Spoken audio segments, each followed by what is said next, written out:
আজি গুৱাহাটীৰ ৰাজভৱনত কংগ্ৰেছ দলে প্ৰতিবাদ সাব্যস্ত কৰোঁতে পুলিচে যি লাঠি চাৰ্জ কৰিলে, পুলিচে যি কন্দুৱা গেছ দিলে, তাৰ ফলস্বৰূপে পুলিচৰ অত্যাচাৰত এজন আন্দোলনকাৰীৰ মৃত্যু ঘটিছে। মৃদুল ইছলাম নামৰ অধিবক্তাজনৰ মৃত্যু ঘটা বুলি আমি জানিব পাৰিছোঁ।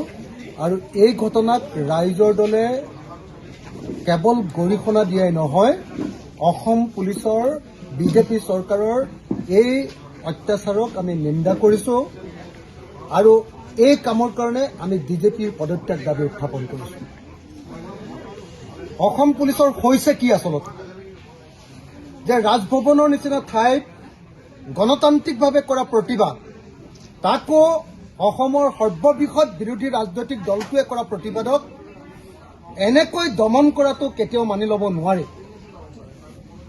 ৰাজভৱনত কৰা প্ৰতিবাদত যদি বিৰোধী দল, ৰাজনৈতিক দল এটাৰ ওপৰতে, ৰাজনৈতিক দলৰ কৰ্মীৰ ওপৰতে যদি এনেকৈ আক্ৰমণ কৰিবলৈ হয়, তেতিয়াহ'লে তাৰ অৰ্থটো হ'ল চৰকাৰ এই মুহূৰ্তত নিজেই নিৰাপত্তাহীনতাত ভুগিছে।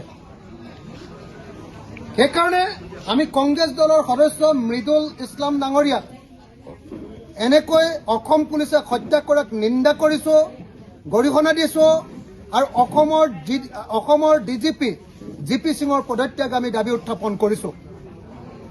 লগতে আমি দাবী উত্থাপন কৰিছোঁ যে এই ঘটনাৰ কাৰণে অসমৰ মুখ্যমন্ত্ৰীয়ে ৰাজহুৱাকৈ ক্ষমা খুজিব লাগে, অসমৰ মুখ্যমন্ত্ৰীয়ে দুখ প্ৰকাশ কৰিব লাগে, অসমৰ মুখ্যমন্ত্ৰীয়ে মৃতকৰ পৰিয়ালৰ ঘৰ ভ্ৰমণ কৰিব লাগে আৰু অসমৰ মুখ্যমন্ত্ৰীয়ে মৃতকৰ পৰিয়ালৰ ঘৰলৈ গৈ মৃতকৰ পৰিয়াল ঘৰক অন্ততঃ পক্ষে 1 কোটি টকাৰ ক্ষতিপূৰণ ঘোষণা কৰিব লাগে।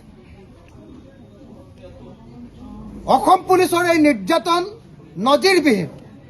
আজিলৈকে কেতিয়াও আমি শুনা নাছিলোঁ যে কোনোবা বিৰোধী দলৰ এজন মানুহক, কোনোবা আটাইতকৈ সৰ্ববৃহৎ বিৰোধী ৰাজনৈতিক দলটোৱে কৰা প্ৰতিবাদৰ ওপৰত এনেকৈ অসম পুলিচে নিৰ্যাতন চলায়, এনেকৈ অসম পুলিচে মাৰপিট কৰে, এনেকৈ অসম পুলিচে লাঠিচাৰ্জ কৰে, এনেকৈ অসম পুলিচে কন্দুৱা গেছ দিয়ে আৰু এনেকৈ অত্যাচাৰ কৰি মানুহক হত্যা কৰে।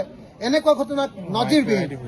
আমি এই ঘটনাক মই আকৌ কৈছোঁ, কেৱল নিন্দা কৰাই নহয়, ইয়াক এটা অত্যন্ত গৰিহণাযোগ্য কাম হিচাপে আমি ঘোষণা কৰিছোঁ আৰু ডিজিপিৰ পদত্যাগ দাবী কৰিছোঁ।